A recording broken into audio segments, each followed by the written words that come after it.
अस्सलाम वालेकुम everyone, hope you all are doing well. So आज मैं बना रही हूँ बीफ का सालन बना रही हूँ। नॉर्मल सा है, आप इसको चाहें तो एक तरह से कढ़ाई भी बोल सकते हैं। और ये बहुत टेस्टी बनता है। कुछ ही आइटम्स इसके अंदर डलते हैं, ज़्यादा मसाले नहीं होते हैं। तो देखते हैं इसको कैसे बनाया जाता है। तो देखिए जी, सबसे पहले मैंने एक बॉल ले लिया, उसके अंदर बोनलेस बीफ तकरीबन 1 kg के आसपास होगा, और इसके अंदर 2 से 3 टेबल स्पून के करीब मैं लहसुन अदरक का पेस्ट ऐड कर दूंगी। ठीक है, एंड देन उसके बाद हम सॉल्ट ऐड करेंगे एज पर योर टेस्ट। ठीक है, और ब्लैक पेपर ऐड करेंगे 1 टेबल स्पून भर के।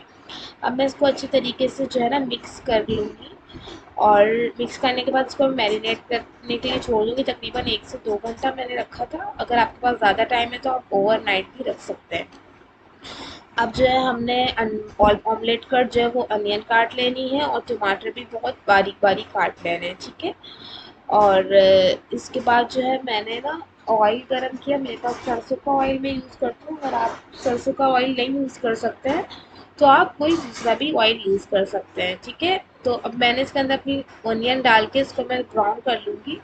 ज़्यादा ब्राउन नहीं करना है, बस गोल्डन ब्राउन ही होए, ज़्यादा ब्राउन नहीं करूँगी मैं इसको। ठीक है जी, और अगर आप लोगों को मेरी रेसिपीज़ देखना पसंद है तो मेरे चैनल को सब्सक्राइब कीजिए।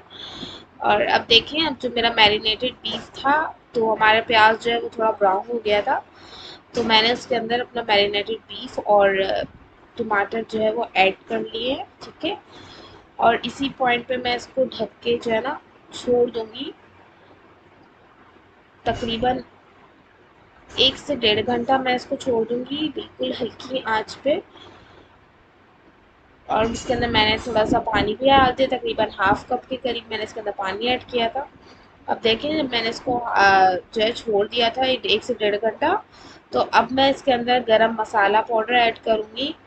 ठीक है, और उसके फ़ौरन बाद ही जो है मैंने इसके अंदर अपनी ग्रीन चिलीज ऐड कर ली थी, बीच में से स्लिट करके।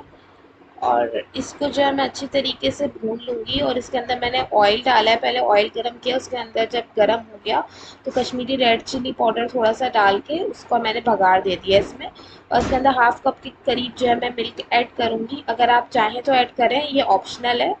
मैंने इसलिए ऐड किया क्योंकि जो है मुझे थोड़ा क्रीमी चाहिए था। और इसके अंदर थोड़ी सी मैंने जायफल जवैत्री पाउडर ऐड किया है। अब ये बन के तैयार है, और इसको मैंने भून लिया था थोड़ा। देखिए कितना बेहतरीन बना है। अगर आपको मेरी रेसिपीज़ अच्छी लगती है तो आप मेरे चैनल को सब्सक्राइब कीजिए। अब मैं आपसे नेक्स्ट वीडियो में मिलूंगी, तब तक के लिए टेक केयर, अल्लाह हाफिज़।